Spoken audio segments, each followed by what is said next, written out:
Projekt Adopcia srdca je podpora detí, predovšetkým z Afriky na diaľku. Hlavným cieľom je zabezpečiť týmto deťom zdravotnú starostlivosť a to, aby sa nejakým spôsobom vzdelali v nejakom odbore a boli po skončení projektu sebestačné.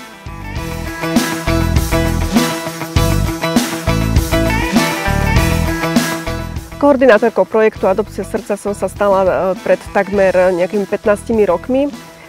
Bolo to na základe nejakého školenia, ktoré som absolvovala a tento projekt mi veľmi prirastol k srdcu a odtedy sa mu venujem.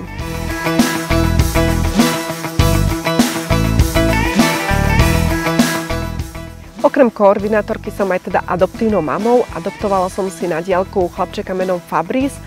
Je z Rwandy, má 12 rokov a žije neďaleko mestečka Kibeho, kde sa zjavovala Panna Mária.